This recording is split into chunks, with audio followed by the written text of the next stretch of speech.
Mirë, jemi rikthyer në studio, do të flasim tani për tregun e pasurive të paluajtshme në Tiranë, i cili mbetet një nga sektorët më dinamik. Sipas analizave të fundit, fitimi nuk është i garantuar dhe kërkon strategji të mirë menduar dhe vendime të informuara. Një nga mënyrat më efektive për të dalë me fitim mbetet blerja e pronave në çmimin e tregut dhe shfrytëzimi i tyre me të ardhura nga qeraja. Megjithatë, kostot e larta të transaksioneve dhe një treg gjithnjë më selektiv e bëjnë këtë proces më kompleks se sa më parë. Madje jo më kompleks, po tërësisht kompleks se më parë. Do të diskutojmë gjatë rreth kësaj çështjeje me ekspertin e pasurive të paluajtshme Indrit Abdiu. Mirëmëngjes, mirë se erdhe Indrit. Mirëmëngjes, mirë se rigjeta. Tani duket sikur ky është një skenar goxha i largut me kohët dhe me realitetin në cilin ne jetojmë, sepse pyetja që lind natyrshëm në këtë pikë është sa reale është mundësia për të blerë një pronë në çmimin e tregut në Tiranë në mënyrë që ti të kesh mundësi ta shfrytëzosh atë për ta lënë me qera. Po, është e vërtet në fakt, duke patur parasysh që çmimet e pronave gjatë periudhës, le të themi 2025 dhe hyrja 2026, rritja nuk ka qenë ashtu siç ka ndodhur në vitin 2022 deri në 2024, ku pati një rritje shumë eksplozive, me thënë drejtën. Dhe ajo në fakt ka qenë një periudhë shumë e mirë investimi në pasuritë paluajtshme, sidomos për formën e investimit për blerje dhe rishitje.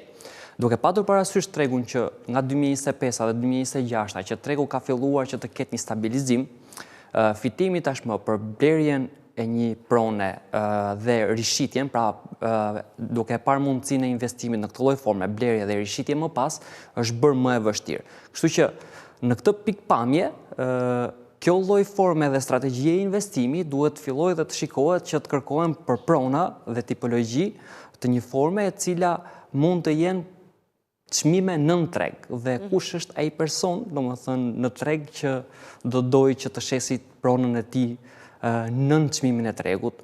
Zakonisht cilat janë rastet? Zakonisht raste janë kur shitësi ka një nevojë imediate, kur dëshiron që të largohet jashtë Shqipërisë dhe duhet që ta ashtu. Pra, thon troç, thon shqip në tërësinë e saj Ndrit, duhet presim që dikush të ketë një hall, ketë një problem që të mund t'i blejmë pronën lirë. Kjo mund të jetë një formë nëse do flasim për një tipologji prone ku mund të jetë deri diku dhe investuar. Gjithashtu mund të shikohen dhe prona dhe tipologjitë të cilat mund të jenë gjatë amortizuara në treg. Pra ndoshta nuk ka një mobilim shumë të mirë, ndoshta apartamenti ka nevojë ose prona ka nevojë për disa investime të tjera, të cilat ndoshta ja ulin vlerën pronës nën çmimin total të tregut dhe më pas duke i bërë disa rregullime të cilat mund të gjenden ndoshta dhe duke negociuar me kompani të ndryshme dhe po gjithashtu për investimin që do hedhësh në pronë, mund të bëjë që të rrisësh vlerën e kësaj prone dhe të përfitosh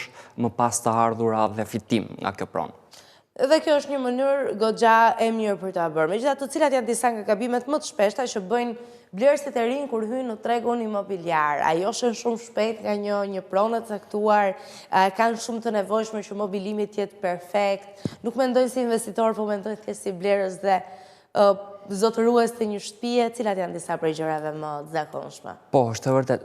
Në momentin kur një blerës hyn për blerjen e një prone dhe konsideron atë për investim, sigurisht që duhet të tregohet në vendimarrje racional. Por duke patur parasysh që prona në vetvete lidhet shumë edhe me anën emocionale për arsye nga më të ndryshme, siç mund të jenë ndoshta edhe mobilimi brenda, shpesh pronarët, blerësit, emocionohen, pra përfshin dhe emocionin brenda dhe ndonjëherë bëjnë gabime tek blerja e tyre duke mos marrë pronën e duhur dhe ndonjëherë po gjithashtu dhe gabojnë në strategji, për shembull mund të zgjedhin dhe zonën e gabuar, mund të zgjedhin dhe ndërtimin e gabuar. Pra këto janë disa nga gabimet që bëjnë blerësit në momentin kur blejnë për një investim. Dhe janë gabimet të cilat të kushtojnë goxha para, kështu që duhet patjetër t'i kesh parasysh, t'i njohësh dhe të mos i bësh, sepse në të kundërt do të jenë parat e tua ato të cilat do ta vuajnë në përfundim. Ndërkohë nga ana tjetër ka edhe kosto të fshehura, të cilat shpeshherë nuk llogariten, sigurisht mund të jenë noteria, taksat, komisionet, sa pesh luajnë dhe sa ndikojnë në fitimin final të një investimi. Po, në një situatë tregu si kjo aktualja, me thënë të drejtën luajnë një peshë të konsiderueshme tek përfitimi në fund të ditës, pra si edhe ato gjaja janë kosto të konsiderueshme, pra mund të arrijnë ndoshta 5 deri në 15% nga vlera e pronës.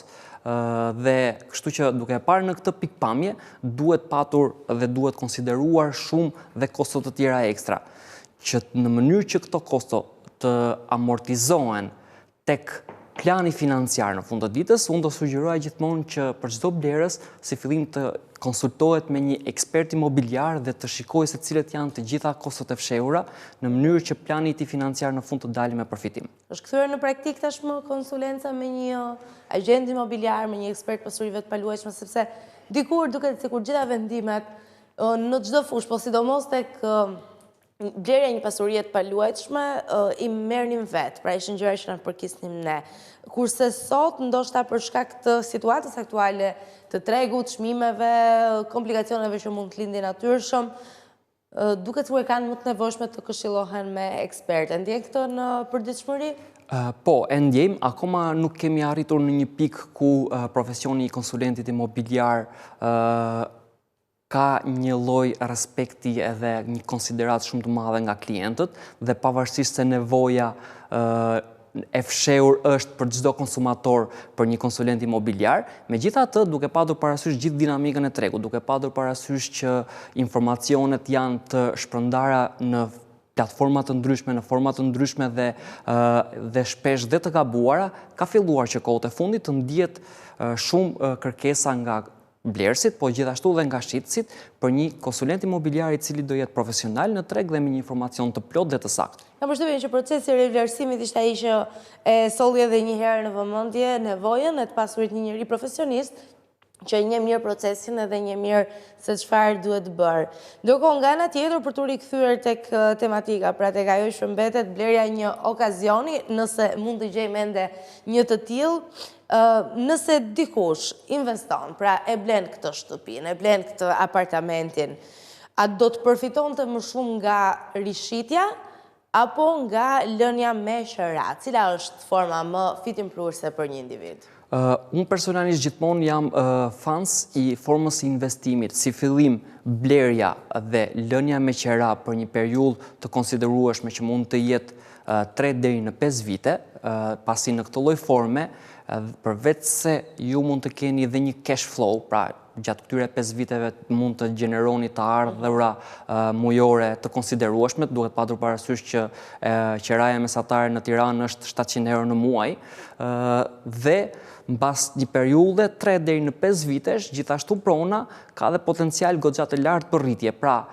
fitimin maksimal mendoj se mund të merret në këtë lloj forme, duke e dhënë me qera për një periudhë të konsiderueshme dhe më pas rishitja e saj me një vlerë shumë më të lartë sesa blerja dhe rishitja pas 2 apo 3 muajsh ku rritja normalisht në një situatë tregu të tillë nuk do jetë shumë e lartë, po gjithashtu dhe cash flow nuk do jetë i lartë sepse normalisht nuk e ke patur, nuk e ke dhënë mundësinë për ta dhënë me qera. Cilat janë zonat në Tiranë që aktualisht kanë potencialin më të madh për një rritje vlere? Unë, nëse do flasim gjithmonë për investim, besoj që tipologjitë më të mira për investim janë pronat më të vogla, pra do thoja garzonjere apo apartamente 1+1, të cilat dhe ka një masë të konsiderueshme kërkese. Pra, shumica e njerëzve kërkojnë tipologji të tilla dhe në këtë lloj forme juve nuk e riskoni investimin tuaj. Pra, sido që të jetë situata në një moment apo në një moment sot apo në një moment tjetër, gjasat janë që pronat të rishitet shpejt. Kështu që unë duke patur në këtë lloj këndvështrimi do sugjeroja zona si Zberishti, Unazare, Fresku apo dhe Paskuqani, i cili është po gjithashtu një zonë e cila po zhvillohet së fundi, kohët e fundit. Tirana është zgjeruar shumë, që është e drejta, nuk kemi më në ato zonat qendrore, pra qendra, bloku, Myslimshyri, zona 21-shit, nuk kemi më brenda këtij kuadri. Kemi ndryshuar, le të themi, mënyrën se si e shohim edhe pasjen e një prone. Padyshim që ne i dim benefitet e të pasurit shkollën afër, qendrën afër edhe gjitha afër, po kjo duket sikur është një gjë e pamundur në një realitet si ky me çmime të cilat vazhdojnë të rriten ditë pas dite. Po nga ana tjetër, sa kohë duhet realisht që një investim në një pronë të fillojë edhe të jap fitim. Pra, ajo që në fakt mbetet interesi të gjithëve. Kthimi i investimit të pronës zakonisht në Shqipëri varion nga 18 deri në 20 vite, që konsiderohet një kthim investimi i mirë. Pra, duke patur parasysh këtë kthim investimi 18 deri 20 vite, që aktualisht po ndodh në Tiranë, pra një lloj mesatare 4.5 deri në 6% në vit, kthim investimi në vit, besoj se është një kthim investimi goxha i mirë. Kështu që jemi në një situatë tregu ku gjithsesi, pavarësisht të gjithë vështirësive që ka tregu imobiliar, sërish ja vlen investimin në pronat pasorit paluajtshme. Patjetër. Patjetër është diçka që secili po të kishte mundësi do ta bënte. Ne kemi parë edhe kohë më parë kur edhe nga kryeministri jonë është sugjeruar që të huajt vinë të investojnë në Shqipëri, sepse është një vend i cili po zhvillohet ditë pas dite dhe vlera do të rritet me kalimin e kohës. Thënë kjo, si ka ndryshuar profili i blerësit gjatë viteve të fundit? Janë më shumë investitorë apo blerës për banim? Nëse janë investitorë, janë më shumë shqiptarë apo të huaj? Se janë besoj diferenca që mund të bëhen? Dominon kryesisht tregu për apartamente për banim. Do më thënë, duke patur parasysh që njerëzit kanë filluar dhe ta konsiderojnë shumë blerjen me kredi, pra nëse më përpara shikonin që në planet e tyre të jetës do merrin një apartament me qeras, sot konsiderojnë që të marrin një apartament me blerje me financim me bankë dhe ndërkohë atë këstin e qeras t'ja japin bankës. Duke patur parasysh që dhe ekonomia në Shqipëri është gjithashtu në tendencë rritjeje, njerëzit kanë filluar që të blejnë prona për banim. Megjithatë, duke patur parasysh dhe gjithë këto trendet që biseduan pak më parë, investimin në pasuritë paluajtshme kanë filluar që të konsiderohet goxha.